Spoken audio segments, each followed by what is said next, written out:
왕은 그의 손에 맡긴 것을 무엇이든지 살펴보지 아니하였으니 이는 여호와께서 요셉과 함께 하심이라. 여호와께서 그의 범사에 형통하게 하셨더라. 아멘. 이 창세기의 족장들은요, 믿음의 여정 가운데 순탄한 길만 걸었던 건 아닙니다. 나름의 어려움들, 또 여러 시련들을 다 마주하는 걸 볼 수가 있죠. 아브라함도 보십시오. 애굽에 내려갔는데 뜻밖의 어려움을 만나가지고 거기서 아내를 빼앗길 뻔하는 그런 수모를 겪지 않습니까? 또 이삭도 보면은요, 주변 원주민들과의 잦은 마찰로 인해서 그 삶의 터전인 우물을 잃는 그런 서름을 여러 차례 겪는 걸 볼 수가 있습니다. 야곱은 또 어떻습니까? 야곱은 조상들보다도 훨씬 더 많은 그런 시련을 경험하죠.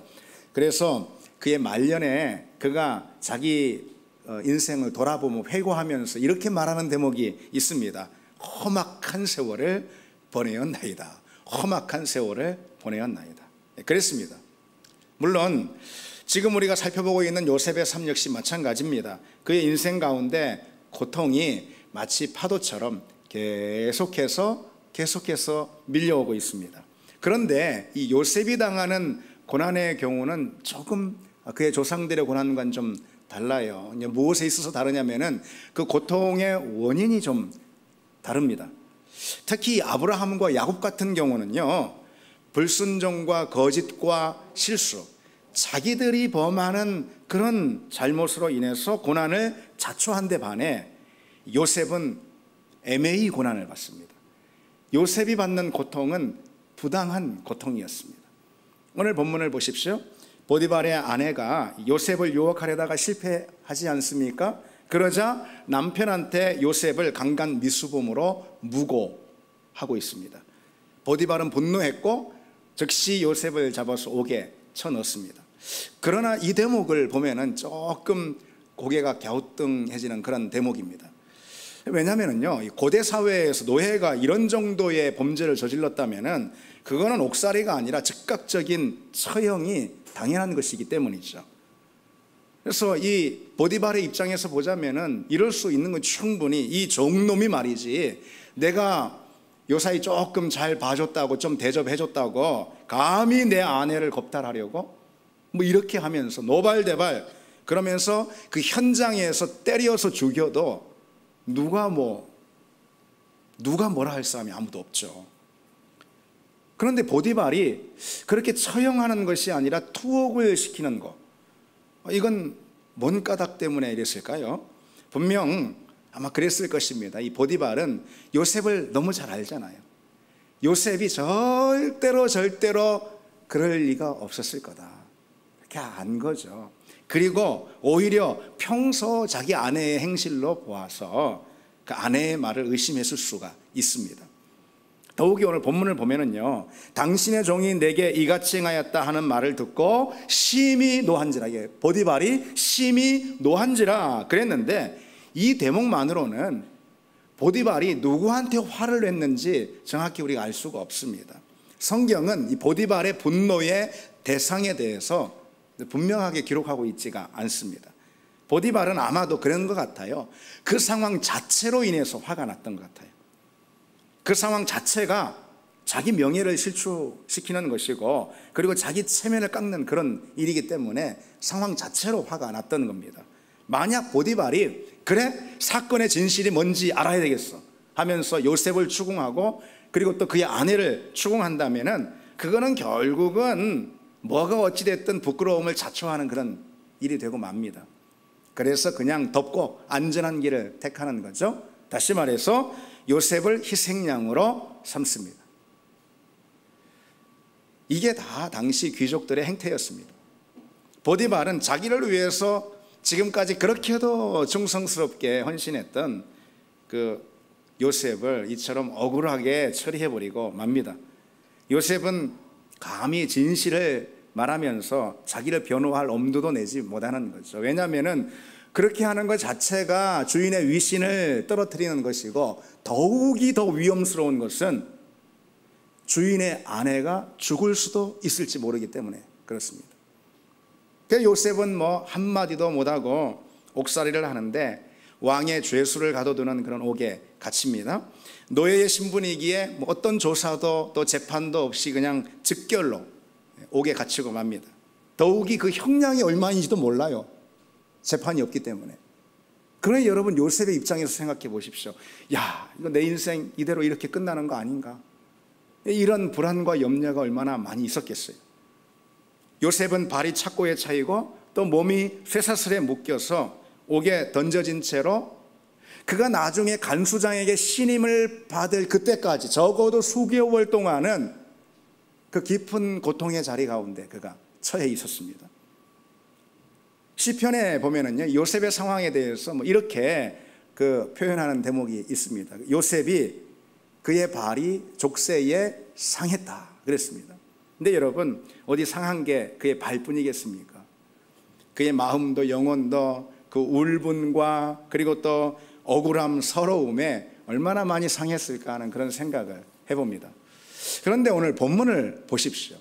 상황이 이렇게 정말 억울한 상황이 벌어졌는데도 불구하고, 상황이 이런데도 성경이 보여주고 있는 그 상황에 대한 인식이 참 우리로서는 납득이 가지 않는 그런 성경의 기록을 볼 수 있습니다. 우선 하나님부터가 일단 이해가 되질 않아요.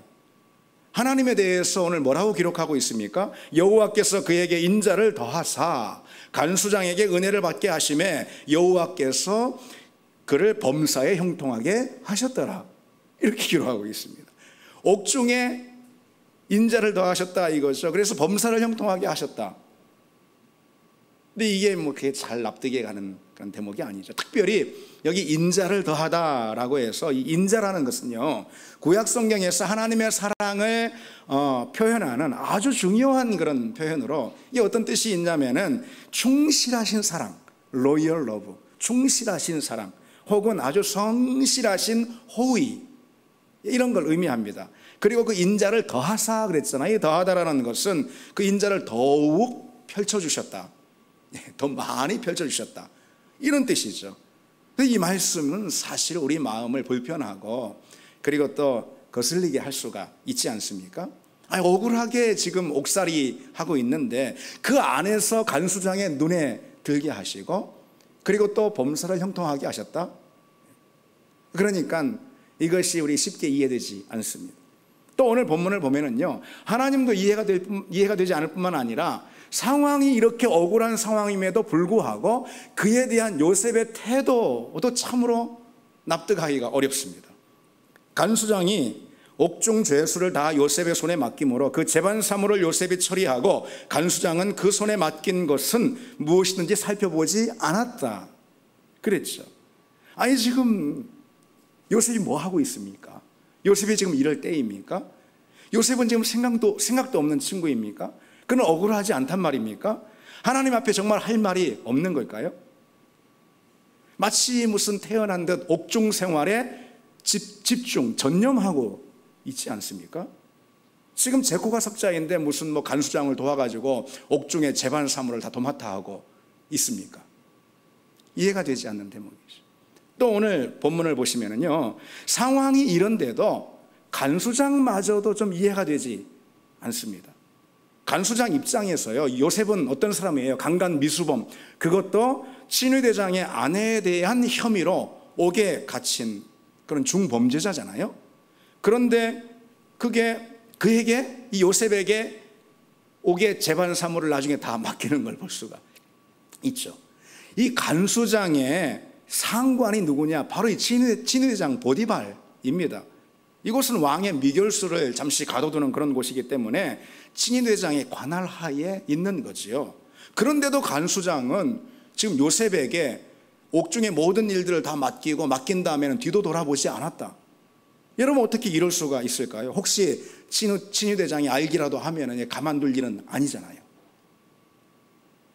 이렇게 모든 상황들이, 또 등장하는 인물들의 태도들 역시 참 우리로서는 이해나 납득이 가지 않습니다. 그럼에도 불구하고 여호와께서 요셉과 함께 하심이라 라는 이 말씀 하나로 성경의 독자인 우리는 이 모든 상황, 요셉이 처한 상황을 상황을 말씀 그대로 형통으로 받아들이고, 그리고 좀 불안해 보이는 그런 상황들마저도 안심하며 받아들일 수 있을지 모르겠어요. 그러나 그럼에도 아까 말씀드린 그런 사실들로 인해서 우리를 좀 어리둥절하게 만드는 건 사실입니다. 특히 기약 없이 지금 언제 끝날지도 모르게 옥에 던져진 이 요셉이 그와 같은 시련과 고통 가운데서도 그런 태도를 갖고 있는 거, 이게 참 이해가 되지 않습니다. 그래서 우리는 성경의 독자로서 요셉의 이야기를 읽을 때마다 이런 질문을 좀 던지게 됩니다. 인간적으로 보자면, 이런 단서를 붙이는 거죠. 인간적으로 보자면 요셉은 정말 억울하지 않았을까? 요셉은 죽도록 억울하지 않았을까? 성경의 인물들 가운데 요셉만큼 이렇게 억울한 사람도 없기 때문에 그런 거죠. 그런 질문을 우리는 던질 수 있습니다. 요셉의 상황을 보십시오. 실제로도 얼마든지 요셉이 참 억울하다, 그런 생각을 할 수 있는 상황이죠. 그래서 요셉은 그랬을 수 있습니다.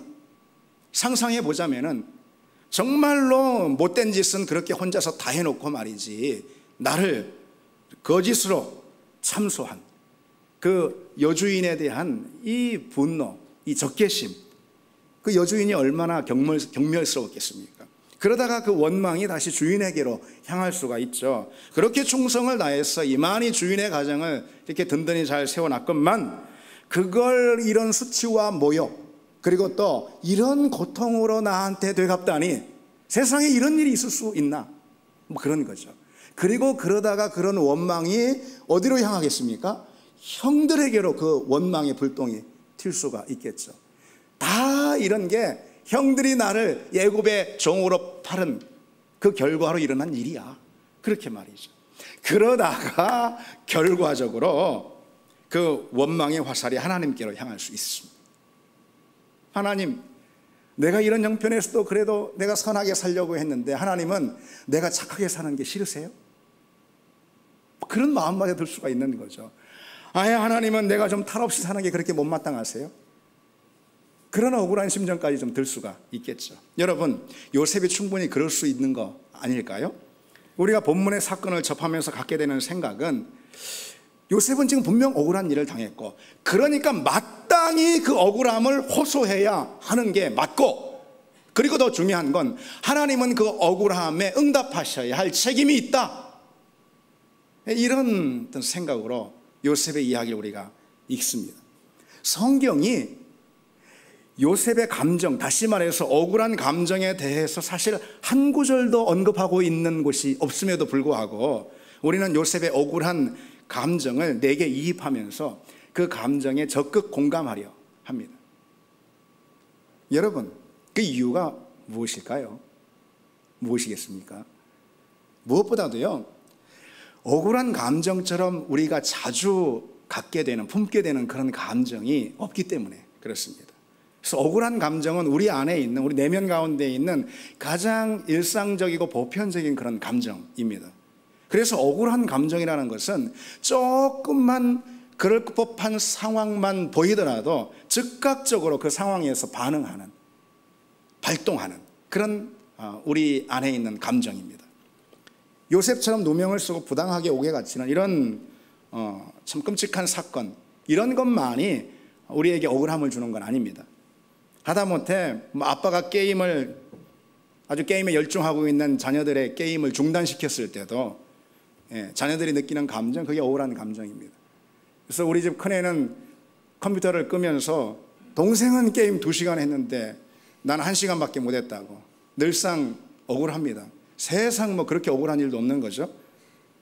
추석 명절에 다른 형제들보다 내가 더 일을 많이 하고 있다라고 느끼는 순간 드는 감정 역시 억울한 감정입니다. 한 달 전에 스마트폰을 샀는데 그게 오늘 보니까 반값으로 떨어졌다라는 소식을 듣자마자 느끼는 감정도 억울한 감정이죠. 그런가 하면은 서운하고 섭섭한 거 역시 억울한 감정의 일종입니다. 직장에서 내가 생각할 때 내가 참 제일 열심히, 누구보다 열심히 그렇게 하고 일하고 있는데 그에 마땅한 충분한 격려와 지지를 받지 못하고 있다라고 느끼는 순간 섭섭하죠. 서운하죠. 그래서 어떻습니까? 억울합니다. 그리고 또 서글프고 서러운 거, 이거 역시 억울한 감정의 일종입니다.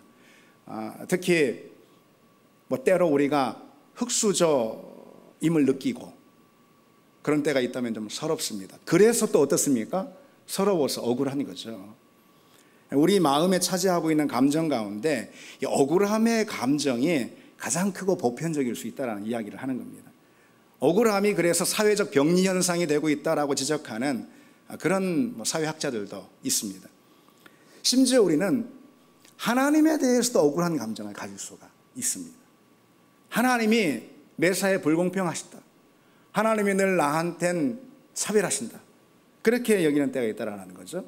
이 억울한 감정이 내 안에 있는 그 일상적인 감정이 이렇게 되면은 결국은 하나님께 대해 갖는 감정도 억울함일 수밖에 없습니다. 여러분, 우리는 다 믿는 신자이니까, 신앙인이니까 우리가 최종적으로 내 삶의 답과 이유를 누구에게서 찾습니까? 하나님께서 다 찾잖아요. 그렇기 때문에 우리가 일상적으로 좀 억울한 감정에 많이 눌려 있다면은, 그게 내 마음을 많이 차지하고 있다면 자연히 하나님께 대한 감정도 억울한 감정이 될 수밖에 없는 거예요. 그렇죠. 그런데 여러분, 그 순간 생각을 해보십시오.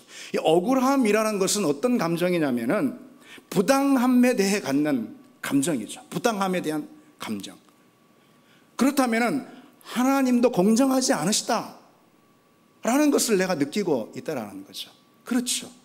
억울한 감정 앞에서는 하나님마저도 부당한 분으로 그렇게 몰려 세워지는 그런 일이 우리에게 일어나는 거죠. 하나님께 대해서 억울한 감정을 우리가 그렇게 갖게 된다면은, 그러면은 그 순간 어찌 하나님께 감사할 수 있고, 어찌 하나님을 찬양할 수 있고, 또 어찌 하나님께 우리가 진실된 예배를 드릴 수가 있겠냐는 거죠. 우리 마음에 내재하는 보편적인 감정이, 그리고 눌려있는 감정이 억울함이 될 때, 그건 자연스럽게 하나님께 대한 감정으로 이어질 수 있고, 그것은 결국은 하나님을 향한 감사와 찬양과 예배도 못하게 만든다. 이게 억울한 감정의 가장 큰 문제일 수가 있습니다. 심리학에는 핵심 감정 이론이라는 게 있습니다. 핵심 감정은 한 사람의 어떤 행동이나 생각이나 감정을 지배하는 그런 중심된 감정을 말합니다. 그러니까 이런 거죠. 어릴 때부터 어떤 환경이나 어떤 사건들로 인해서 우리의 무의식의 영역 가운데 깊이 자리하게 되므로, 바로 그렇게 깊이 자리하게 된 그 어떤 감정이 우리 모든 삶에 아주 많은 지대한 영향을 미치게 된다라는 그런 이론인 거죠. 대표적인 그런 감정들로 불안이나 두려움이나 열등감이나 무기력감이나 그리고 억울함, 이런 것들이 들 수가 있습니다. 그런 게 핵심 감정이 될 수 있습니다. 사람에 따라 다를 수 있는데 그중 어느 한 감정이 그의 핵심 감정으로 자리할 수 있다는 거죠. 근데 여러분, 요셉과 같은 경우는 어땠을까요? 요셉에게는 어떤 것이 핵심 감정으로 자리할 수 있었을까요? 당연히 억울함이죠. 요셉만큼 억울함을 당한 사람은 없기 때문이잖아요. 이 억울함의 감정은 피해의식과도 맥을 같이 합니다. 나는 억울하다. 그러니까 난 피해자야. 그래서 이 피해의식이 자꾸 내 내면에 깊이 자리하게 되면은 그것이 하나의 인격으로 형성이 될 수가 있습니다. 다시 말해서 그것이 인격으로 형성이 되면은, 그러니까 범사에 억울하게 되는 거예요. 범사에 억울하니까 범사의 기쁨을 이룰 수밖에 없는 것이고, 그러니까 범사의 감사를 또 이룰 수밖에 없습니다.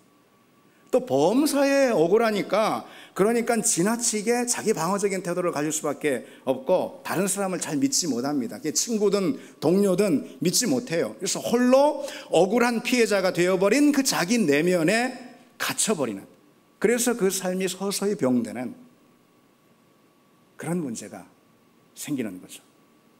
그래서 여러분, 억울한 일을 우리가 자주 당할 수 있는데, 실은 우리가 자주 당하는 그런 억울한 일보다는 그 억울한 일로 인해 생긴 깊이 자리한 억울한 감정, 또 그것으로 인한 병든 인격으로 실은 우리 삶이 더 많이 망가지는 겁니다.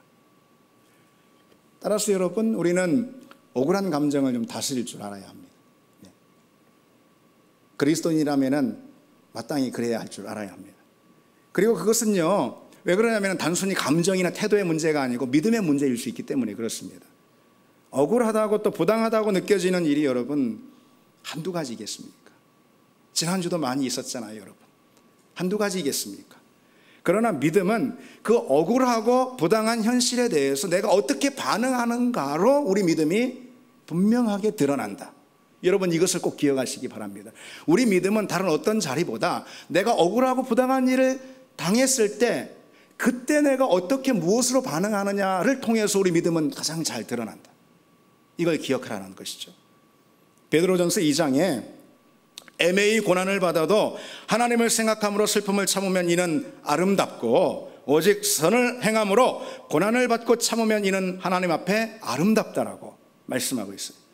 애매히 당하는 고난은 억울하죠. 그리고 더욱이 선을 행함으로 받는 고난은 더더욱 억울하죠. 그러나 그 억울한 일에 대해서 우리가 어떻게 반응하는지, 이것은 하나님 앞에서 평가를 받는 믿음의 아주 중요한 태도가 될 수 있다는 거죠. 여러분, 성경의 인물들을 보십시오. 하나님께 사용받은 인물들 가운데 어디 뭐 억울한 일 한번 안 당해본 사람 있습니까? 없죠. 제일 먼저 다윗이 떠오를 수 있습니다. 막내로 태어난 게 뭔 죄라고, 지금은 벼슬인데 이때 당시에는 막내로 태어난 게 뭔 죄라고 자기 자식 대접 한번 또 형제 대접 한번 받지 못합니다. 형들은 중요한 일에 불려 나가더라도 남아서 양떼를 홀로 지켜야 하는 것은 자기 몫입니다. 억울하죠. 그리고 나중에 좀 자란 다음에 사울왕 앞에 이제 나가게 되죠. 그때 사울을 또 얼마나 다윗이 충성스럽게 섬깁니까? 그런데 뭐 아무 잘못 없이 사울에게 정적으로 몰려가지고 10년의 세월을 온갖 고생을 다 하면서 도망자로 살지 않습니까? 억울합니다. 그래서 다윗도 너무 억울해서 이렇게 하나님께 토로한 바가 있습니다. 그들이 내 걸음을 막으려고 그물을 준비하였으니 내 영혼이 억울하도다. 그렇게 해요. 다윗뿐이 아니죠. 시편에 탄원시가 유독 많거든요. 탄원시가 유독 많은 이유가 무엇이겠습니까? 하나님의 종들이 유독 억울한 일을 많이 당한 거죠. 유독 부당한 대우를 많이 당한 겁니다. 150편이 되는 이 시편을 우리가 주제별로 이렇게 쭉 좀 분류해 보면은 뭐 그 가운데 찬송시도 있고요. 그리고 또 감사에 대한 또 지혜를 노래하는 그런 시들이 이제 쭉 있는데, 탄원, 억울함을 고발하는 탄원시도 있습니다. 가장 많은 게 그런데 이 탄원을 주제로 하는 시예요. 무려 59편이나 됩니다. 그러니까 시편의 3분의 1 이상이 넘는 이 모든 시들이 억울해서 하나님의 종들이 아예 억울하다 못해 너무 억울해가지고 하나님 앞에 호소하는 그런 기도의 내용이라는 거죠. 여러분, 그렇다면 우리가 억울한 일을 당할 때, 그리고 또 억울한 감정이 들 때 우리는 어떻게 해야 되겠습니까? 그때의 바른 믿음의 태도는 여러분 뭐가 될까요? 그건 시편의 기도에서 우리가 답을 얻을 수가 있습니다. 이 시편의 탄원시들은 대개가 다 이런 전개로 구성이 되어 있습니다. 먼저는 이 시인이 현재의 억울한 그 고통에 대한 절규를 합니다. 그럴 수밖에 없죠. 그리고 그 억울한 자기 형편에서, 그 고통에서 나를 건져주시라라는 그런 간구를 하나님께 올립니다. 그 다음에 마지막으로 하나님의 도우심을 확신하고 그 하나님께 감사하고 찬양을 올려드리는 것으로 끝을 맺습니다. 그러니까 이 탄원시라는 것은 고통에 대한 절규, 그리고 고통에서의 구원을 간구, 그리고 확신 가운데 하나님을 찬양, 이게 이 탄원시의 전형적인 패턴입니다. 여기서 중요한 건 이거죠. 아직 현실에서는 억울함이 풀리지 않았는데 미리 그것을 확신하고 하나님을 찬양합니다. 아직 현실에선 고통이 끝나지 않았는데 그걸 미리 확신하고, 그리고 또 영혼으로 맛보고 하나님께 감사를 올려드립니다. 왜일까요? 왜 이럴 수 있었을까요? 시편의 기자들은 하나님이 인생의 재판장이 되신다라는 그런 확신이 이들에게 있었기 때문이죠. 하나님의 공의를 이들은 한치 의심 없이 믿고 붙들었습니다. 하나님께서 결국은 다 신원해 주실 것이다. 나만 하나님께 든든히 바로 서 있으면 된다. 이 믿음을 이 시편의 기자는 분명하게 붙잡았기 때문입니다. 여러분, 최종적인 심판자에 대한 그 믿음이 없다면 우리는 그럴 겁니다. 분명 조금의 어려운 일을 당해도 그에 대한 억울한 감정은 훨씬 더 클 수가 있습니다. 그리고 깊이 새겨질 수가 있죠. 그러나 하나님을 최종적인 심판자로 믿는 사람은 억울함과 분함에 자기 감정을 소모하지 않습니다. 하나님께서 내 형편을 다 아시고, 하나님께서 오늘 내게 오셔서 내 모든 삶의 자리를 다 살피시고, 그리고 마침내 하나님께서 신원해 주실 것이다 라는 믿음을 갖기 때문입니다. 그러니 하나님을 최종 심판자, 그리고 또 온 땅의 심판자로 여기는 그 사람은 억울함과 분함 때문에 자기 인생을 소진하고 자기 마음을 괴롭게 하지 않습니다. 하나님께서 시비를 반드시 다 가리시고 드러낼 것이다 라는 믿음이 참 중요합니다. 그래서 성경에 감추인 것이 드러나지 않는 것이 없고 숨긴 것이 알려지지 않을 것이 없다 라고 이렇게 딱 못 받고 있어요. 따라서 우리는 오로지 내가 하나님 앞에서 어떤 일, 어떤 상황에 처했다 하더라도 나는 오로지 하나님 앞에서 내 믿음만 반듯하게 지키면 돼. 난 오로지 바른 믿음만 가지면 된다. 결국은 하나님께서 나의 그 믿음을 승리의 자리로 이끄실 거다. 여러분, 그런 믿음을 우리가 갖기를 원합니다.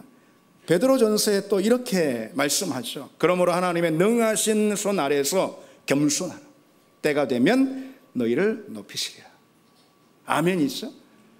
우리가 억울한 일, 억울한 대우 받더라도 내가 그냥 당장 해결 이러고 저러고, 그보다는 잠잠히 겸손히 하나님의 손길을 구하는 것입니다. 하나님의 때를 바라는 겁니다.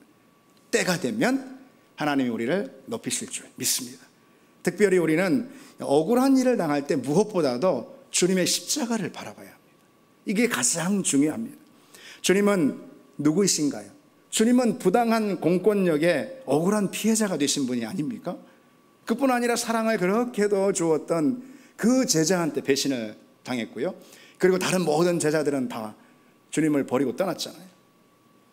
여러분, 이처럼 억울하고 분하고 서러운 일이 어디 있겠습니까? 그리스도의 십자가 자체가 그처럼 억울한 일에 기초하고 있다는 걸 우리는 여기서 주목해 봐야 합니다. 주님의 십자가의 그 구원, 십자가 자체가 억울함을 바탕으로 하고 있어요. 그게 비밀입니다. 그러니까 하나님의 사랑은 세상에서 가장 억울한 바로 그 사건을 통해서 가장 놀랍게 선포가 된 것이죠. 하나님의 구원은 세상에서 가장 억울한 그 사건 속에서 잉태가 되었습니다. 하나님은 억울한 그 십자가의 사건 안에서 하나님의 일을 진행하셨습니다. 그러니까 여러분, 바로 그처럼 우리가 당하는 억울함과 그로 인한 고통을 통해서 하나님이 하시고자 하시는 일이 있다, 이것을 믿는 게 중요합니다. 요셉은 분명 그런 믿음을 가졌습니다. 물론 요셉도 사람이고 또 더군다나 어린 친구잖아요. 억울한 마음으로 괴롭고 분명히 힘들었을 것입니다. 그러나 그런 마음을 이제 추스리고 정돈하고 하나님이 함께 하심에 자신을 맡겼을 것이죠. 그랬기 때문에 오늘 본문에 간수장의 눈에 들은 게, 간수장에게 은혜를 입어 이것은 간수장의 눈에 들었다라는 이런 말씀입니다. 그렇게 되고 감옥의 사물을 다 재반 사물을 도맡아 성실하게 할 수 있었던 거 아니겠습니까? 요셉은 억울한 자기 감정에 갇히지 않았습니다. 억울한 감정으로 자기 삶을 탕진하지 않았어요. 그랬기에 그는 이 옥살이를 통해서 하나님의 섭리를 이루는 그런 하나님의 도구가 될 수가 있었습니다. 그렇죠, 여러분. 그렇습니다. 우리는 우리 마음을 억울한 감정에 너무 많이 내어줘서는 안 됩니다. 결국 그것은 우리가 망하는 길이죠. 내 생각과 삶이 억울한 감정에 갇힐 때 하나님께서 우리에게 섭리의 통로로 주시는 고난은 그로 인해서 낭비되고 맙니다. 요셉은 애매히 당하는 고통 가운데서도 하나님의 섭리를 이루는 그릇이 되었습니다. 이 요셉의 이야기를 우리가 묵상을 하다 보면은 저는 묵상할 때마다 종종 이런 생각이 듭니다. 이 요셉의 특징이 있잖아요. 이 요셉의 특징은 그가 어떤 상황에 어떤 환경에 처하더라도 그 안에서 믿음의 진보를 이루는 거예요. 이게 이제 요셉의 특징입니다. 요셉은 노예로 팔려서도 그리고 또 애매한 고통이 옥살이를 하면서도 그 믿음이 더 성장하지 않습니까? 그래서 이런 생각도 또 드는 거죠. 요셉은 어떤 상황에서도 뭐랄까 참 어떤 상황에서도 살뜰하게 그 믿음의 열매를 맺는다, 뭐 이런 생각이 듭니다. 그거는 물론 요셉이 뭐 잘나서도 요셉이 반듯해서도 그런 건 아닙니다. 오늘 본문에서 말씀해주고 있듯이 하나님께서 그에게 인자를 더하셨기 때문이죠. 그래서 여러분, 우리도 바로 그런 인자, 그런 하나님의 성실하신 사랑, 이것을 구하는 우리가 되기를 바랍니다. 요셉이 옥에 갇히는 이 장면을 여러분, 이 창세기를 다 읽은 독자의 시선으로 읽으면 어떻습니까? 뭐 우리가 보통 그런데 창세기를 끝까지 다 아는 독자의 시선으로 요셉이 옥에 갇히는 장면을 생각해 보십시오. 먼저는 뭐 당연히 요셉의 고통에 공감하게 됩니다. 그러나 그보다는 실은 안도의 마음이 더 큽니다. 그렇죠? 네. 왜냐? 이후 전개되는 그 하나님의 그 간섭의 역사를 우리가 알기 때문에 그렇죠. 아마도 요셉은 중요한 게 이거죠. 바로 그러한 시점으로 그는 그 고통의 현장에 처한 사람임에도 불구하고 마치 우리 창세기 독자의 그와 같은 시점을 믿음으로 그가 가졌던 것이죠. 이게 중요합니다. 그랬기 때문에 아니 하나님 나한테 왜 이러시는 거예요? 라고 하나님께 그가 억울함을 호소할 수 있는 상황에도 불구하고 이처럼 옥살이에 오히려 집중하고 있습니다. 옥살이에 점념하고 있습니다.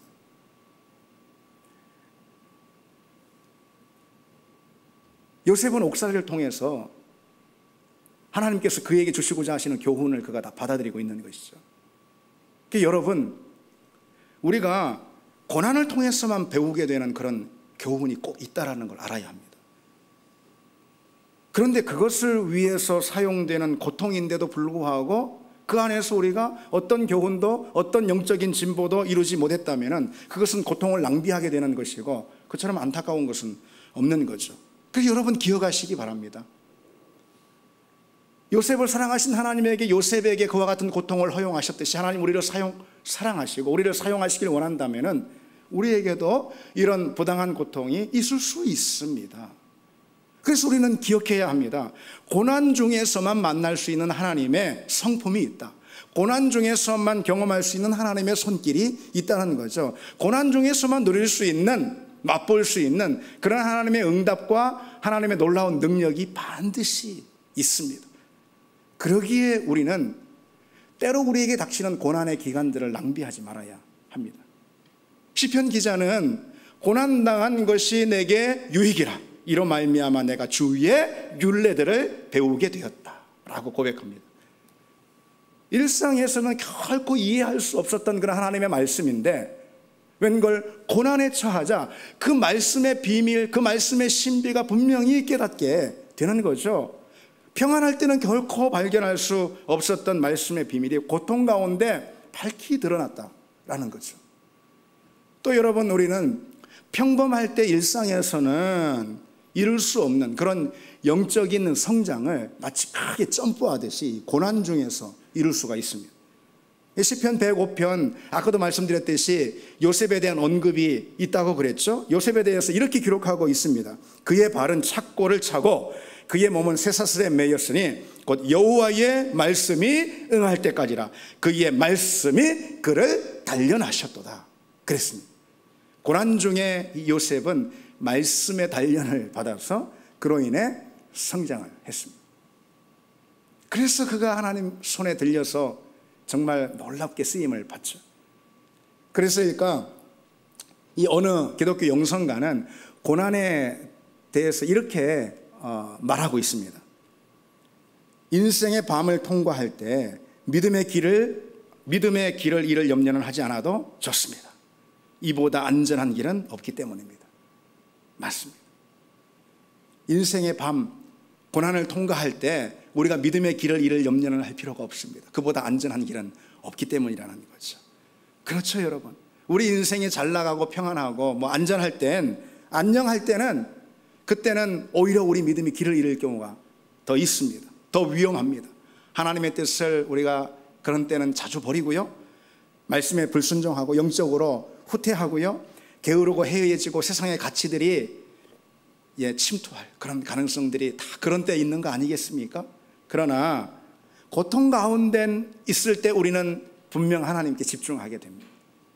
내가 내 힘으로 해결할 수 없는 그런 어려움 또는 부당한 그런 자리 가운데 있을 때 우리는 그때 비로소 하나님께 집중할 수가 있는 거죠. 그분의 뜻에 주목하고 그 음성을 듣기 위해 귀를 기울이고, 그러다 보니 우리 믿음이 성장하게 됩니다. 그로 인해 성장한 그 믿음만을 하나님이 사용하실 수가 있는 거죠. 요셉이 그랬습니다. 다른 말로 요셉은 자기에게 주어진 고통을 낭비하지 않았습니다. 우리가 기억해야 될 중요한 사실이 바로 그겁니다. 요셉은 고통을 낭비하지 않았습니다.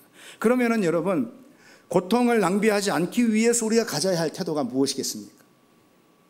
그것은 먼저는 이 고통이나 고난을 이 원인의 관점에서가 아니라 목적의 관점에서 집중해야 한다는 거죠. 왜 내게 이런 고통이 일어났습니까? 라고 묻는 것이 아니고, 이 고통이 주어진 하나님의 뜻이 무엇입니까? 이 목적의 관점에서 우리가 집중해야 한다는 겁니다. 자꾸 말이죠, 고통, 어려움, 특히 부당한 그런 일을 만나면은, 그러면 하나님 왜 나한테 이런 일이 일어났냐고, 그러면서 또 결국은 또 섣불리 또 그 원인에 대해서 판단하려고 하고, 그러지 말라는 거죠. 하나님의 피조 세계에 여러분, 우리가 알듯이 성경이 말씀하듯이 이미 죄가 들어왔고, 그 죄로 인해서 이 피조 세계는 엉망이 되었고 타락했습니다. 타락한 세상에서 주인은 누굽니까? 임금은 누굽니까? 마귀입니다.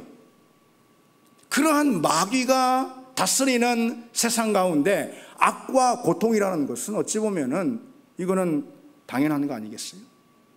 하나님께서 세상을 구속하셨지만은 피조 세계의 완전한 구속은 재림의 시기에 완성이 될 겁니다.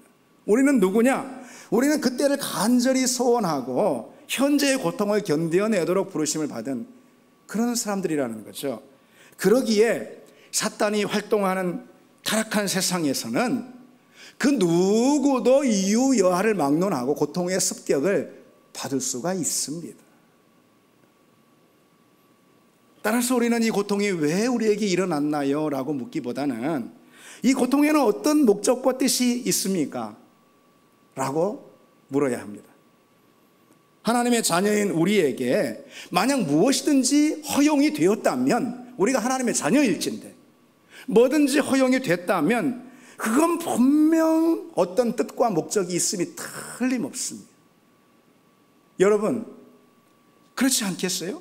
우리가 정말로 하나님이 사랑하는 자녀라면은 하나님의 뜻과 상관없는 일은 그 어떤 일도 하나님께서 우리에게 허용하시지, 우리 삶에 허용하시지 않을 거다라는 믿음이 우리에게 있어야 하는 거 맞지 않습니까?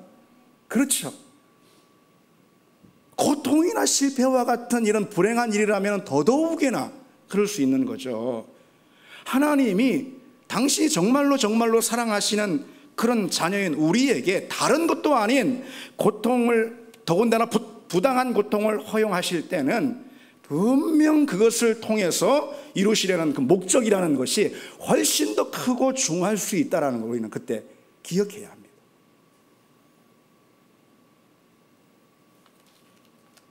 물론 여러분, 우리가 고통, 특별히 부당하고 애매히 당하는 고난 가운데 있을 때 사단에게도 목적이 있습니다. 우선 마귀는 우리가 당하는 육신의 고통을 영적인 전쟁으로 확전하려는 그런 전술을 씁니다. 이런 거죠. 고통을 통해서 우리로 억울한 감정을 막 분한 감정을 자극시키고, 그래서 그 감정을 키워서 분노를 폭발하게 하고, 분노에 쓴 독을 막 쏟아내서 결국은 분노에 쓴 독이 하나님께로 향하게 만드는 거죠. 결국 그 고통을 이용해서 우리 영혼을 황폐화시키고, 고통이라는 무기를 통해서 우리 믿음을 무너뜨리는 겁니다. 그게 고통의 자리에서 마귀가 활동하는 그런 목적입니다. 그러나 하나님은 우리가 당신의 자녀일진데, 사랑하는 자녀일진데, 그분의 영광을 위해서 우리에게 고통을 선하게 허용하시는 줄 믿습니다. 우리는 그분의 자녀입니다. 여러분, 그분의 자녀입니다. 애매히 당하는 고통 가운데 우리가 그 사실을 잊지 말아야 합니다. 그리고 한 가지 더 우리가 생각해 보면은, 고통을 낭비하지 않는 그런 태도가 있다면은 고통을 원인의 관점이 아닌 목적의 관점에서 질문해야 한다라는 거 말고, 또 한 가지 더, 어떤 인생의 자리에서도요, 오직 하나님을 내 삶의 영원한 목적과 이유로 삼는 그런 믿음을 우리가 가져야 합니다. 그럴 때 우리는 우리에게 허용이 되는 고통을 낭비하지 않을 수 있습니다.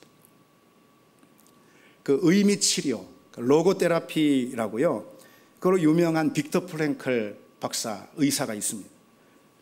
이분은 유대인, 2차 세계대전 때 유대인 강제 수용소에 수감되어서 정말 가까스로 살아남은 몇 안 되는 그런 사람입니다. 근데 이제 이분이 그 수용소에 잡혀서 들어갔을 때 수감자들의 모습을 관찰했습니다. 정신과 의사답게 수용소에 들어온 직후 이 수감자들의 모습을 보니까 일단 그 현실을, 자신이 당한 현실을 부정해버립니다. 그러니까 그러면서 마치 이제 그 충격에, 감당할 수 없는 충격 때문에 패닉 상태에 이제 빠집니다. 그러다가 점차 이제 그 수용소에 내가 수감됐다, 난 죽을 수도 있다라는 이런 절망적인 현실을 받아들이기는 하는데, 그로 인해서 어떤 결과가 있느냐, 정신적인 죽음이 임합니다. 그 육신이 죽기 전에 정신이 먼저 죽는 거예요. 그런데 또 이런 경우도 있습니다. 그런 수감 생활에서 정말 어쩌다 겨우겨우 정말 한둘 되는데 이렇게 살아남은 사람이 있어요. 석방되어 가지고 자유를 얻은 사람이라 하더라도 이후에 그 삶이 어떠냐, 온통 불신과 비통과 환멸의 감정을 경험하면서 이전에 경험했던 그 고통의 부작용을 내면화하는 그런 병든 인생이 된다는 거죠. 하나님을 영원한 목적, 하나님을 영원한 내 삶의 이유로 삼지 않는 인생은 고통 가운데서 의미를 찾기 어렵습니다. 더군다나 부당한, 애매히 당하는 고통 가운데서는 어떤 이유도 찾기 어렵습니다. 고통에 오히려 삼켜질 수밖에 없죠. 그러나 하나님을 영원한 목적과 이유로 삼는 사람들은 고통에 완전히 삼켜지는 법이 없습니다. 이 빅터 프랭클처럼 유대인 대학살의 그 현장에서 있었던 그런 제슬 타코보라는 유대인이 있습니다. 이분은 결국은 이제 가스실에서 죽게 되는데요, 이 제슬 타코보가 그의 죽음을 앞두고선 하나님께 올려드리는 기도문을 작성한 것이 남아있는데, 이 기도문에 이 타코보는 그의 믿음을 이렇게 역설적으로 표현하고 있습니다. 하나님, 저는 당신을 믿습니다. 비록 주님을 믿고자 하는 저를 주님이 단념시키고자 최선을 다한다 할지라도 저는 주님을 믿습니다. 당신이 저의 믿음을 산산조각내기 위해서 어떤 일을 한다 하더라도 분명히 저는 고백합니다. 저는 하나님을 믿습니다. 여호와는 나의 하나님이시요 내게 오직 한 분이신 하나님이십니다. 내 영혼을 당신께 맡깁니다. 여러분, 하나님이 그 인생의 목적과 영원한 의미가 되었다면 우리가 어떤 상황, 심지어 어떤 결과에 의해서도 그 모든 것은 내 삶의 의미가 되는 일부가 될 수가 있습니다. 만일 고통이라면은 그 인생의 주의 율례를 배울 수 있게 하는 유익이 될 수 있고요, 만일 억울한 일이라면은 그 안에 십자가를 배울 수 있는 그런 교훈이, 그런 삶의 의미가 될 수가 있습니다. 어떤 상황이든, 심지어 어떤 결과든 다 그럴 수 있다는 것을 여러분 믿으시기 바랍니다. 그러기에 믿음의 사람에게 고통은 늘 선하게 사용되는 법입니다. 그러기에 믿음의 사람에게 고통은 결코 낭비되지 않는 분입니다. 여러분, 하나님은 우리가 애매히 당하는, 부당하게 당하는 그런 고통들을 절대로 하나도 한 톨도 낭비하시지 않는 그런 분입니다. 따라서 그런 어려움 가운데, 그런 시련 가운데서도 우리는 아까와 같은 그런 고백을 하나님께 드리기를 원합니다. 주님, 저는 지금 부당한 고통 이 현장 가운데 있지만, 그러나 그럼에도 불구하고 이것이 어떤 과정과 어떤 심지어 결과를 가져온다 하더라도 그 안에서 하나님은 영원히 나의 하나님이 되십니다. 그 안에서 하나님만이 영원히 나의 왕이 되시고, 그리고 또 나의 삶의 목적과